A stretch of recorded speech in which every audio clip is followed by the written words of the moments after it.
आज बाबा ने कहा है बाबा बहुत रहम दिल है,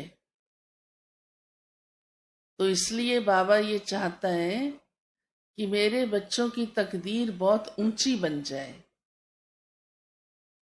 और ऊंची तकदीर कैसे बनेगी? बाबा ने कहा उसके लिए बहुत सेवा करो। जितना सेवा करेंगे अपना भाग्य बनाएंगे। और बाबा ने तो कहा 8 घंटे सेवा करो, ऐसे थोड़ी मोड़ी नहीं, लेकिन विशेष जो समर्पित है उनके लिए तो बहुत जरूरी है। हाँ, क्योंकि आपको तो 8 घंटा नौकरी में भी जाना पड़ता है, ऐसे ना, तो भी बाबा कहता है 8 घंटे सेवा करो, 8 घंटे आराम करो। बाबा ने कहा अगर सेवा नहीं की, खाया पिया सोया, तो तकदीर नहीं बनेगी। चलो बाबा के घर आ गए, रह गए, खाने को तो मिल ही रहा है, आराम भी मिल रहा है, हाँ, तो भाग्य नहीं बनेगा और ही आत्मा के ऊपर बोझ चढ़ जाता है। इसलिए बाबा ये अलर्ट करता है कि सेवा के बिना जीवन जीना, ऐसा खाना पीना, हाँ, सोया, तो फिर क्या कहेंगे?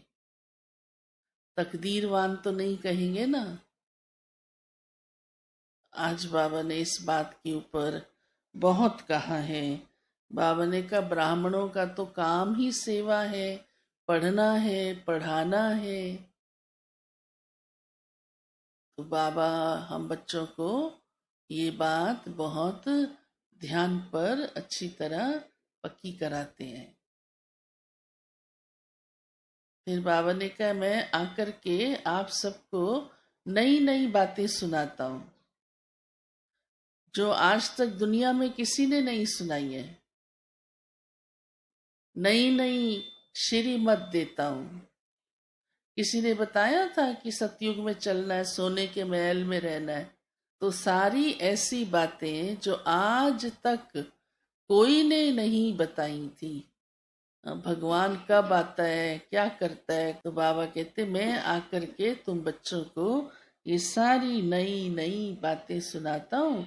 इसलिए मेरी महिमा में कहते हैं तेरी गत मत न्यारी। फिर बाबा ने कहा अब घर चलने की तैयारी करो।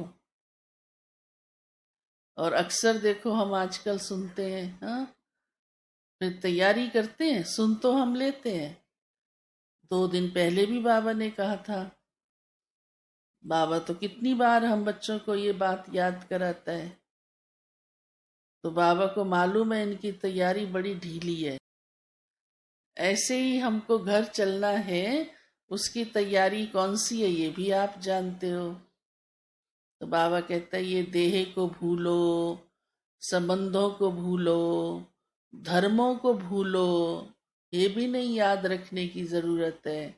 आप तो आत्मा हो, आपका स्वधर्म शांति है, बस उसमें ही जीना और रहना है। तो हमारी तो तैयारी और ही आसान है, सब छोड़ने की है।